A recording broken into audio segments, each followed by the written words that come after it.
আসসালামু আলাইকুম। Hello everyone, welcome back to my channel Manjaras kitchen BD. আশা করছি সবাই ভালো আছেন।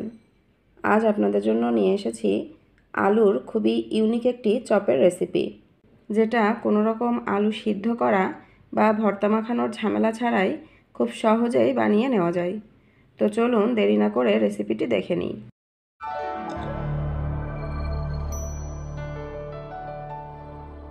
আলুর এই ইউনিক চপের রেসিপির জন্য আমি এখানে একটা আলু প্রথমে খোসা ছাড়িয়ে ভালোভাবে ধুয়ে নিয়েছি।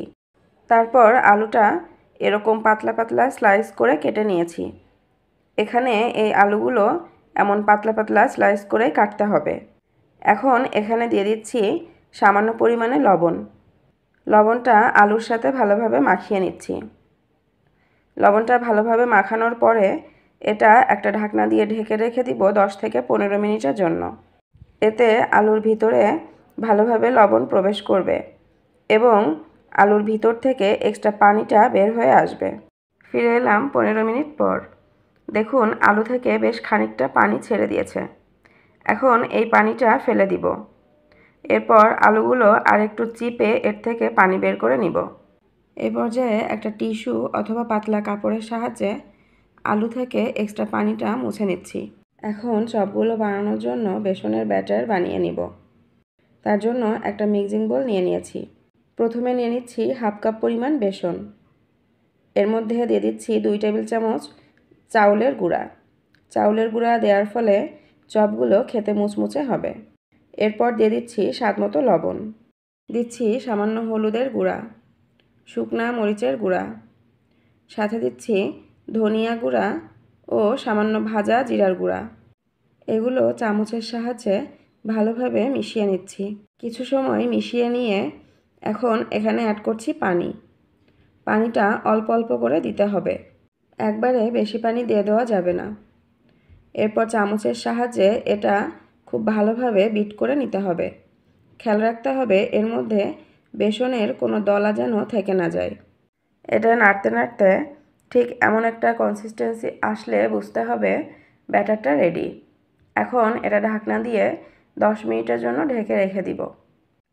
চপগুলো ভাজার জন্য চুলায় প্যান বসিয়ে পর্যাপ্ত পরিমাণে সয়াবিন তেল দিয়ে নিয়েছি। বানিয়ে নেওয়া বেসনের ব্যাটারের মধ্যে আলুগুলো এভাবে দিয়ে চারপাশ থেকে এভাবে কোট করে নিচ্ছি। তেলটা গরম হয়ে এসেছে। এখন একে একে এর মধ্যে এভাবে আলুগুলো দিয়ে দিচ্ছি। এগুলো দেওয়ার পর উপর থেকে একটু তেল ছড়িয়ে দিচ্ছি। এতে উপরের পাশও ফুলে উঠবে। ভিউয়ার্স, আমার রেসিপিটি আপনাদের ভালো লাগলে ছোট একটা অনুরোধ থাকবে আমার চ্যানেলটি সাবস্ক্রাইব করে আমার পাশে থাকার জন্য।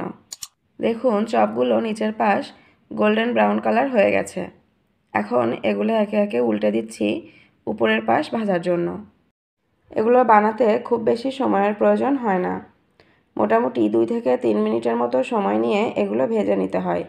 এখন চামচের সাহায্যে এগুলা আরও কিছুক্ষণ উল্টে পাল্টে ভেজে নিব। আলুর সব ধরনের চপের রেসিপির মধ্যে এই চপের রেসিপিটি তৈরি করতে সময় সবচেয়ে কম লাগে এবং এটা খেতেও খুব মজার। বিশেষ করে বাচ্চারা এটা খেতে খুব পছন্দ করে। দেখুন আমার চপগুলা ভাজা শেষ। এখন এগুলা তেল ঝরিয়ে অন্য একটা পাত্রে নামিয়ে নিচ্ছি। দেখতেই পাচ্ছেন কত সহজেই তৈরি হয়ে গেল আলুর চপের এই রেসিপিটি। এটা গরম গরম পরিবেশন করতে হবে।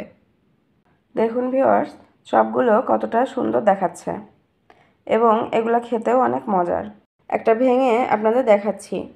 দেখুন ভিতরের আলুটাও খুব ভালোভাবে সিদ্ধ হয়ে গেছে। আশা করছি আমার আজকের এই রেসিপিটি আপনাদের ভালো লেগেছে। শেষ পর্যন্ত আমাদের সাথে থাকার জন্য ধন্যবাদ। ভালো থাকবেন, সুস্থ থাকবেন, স্বাস্থ্যকর খাবার খাবেন। আল্লাহ হাফেজ।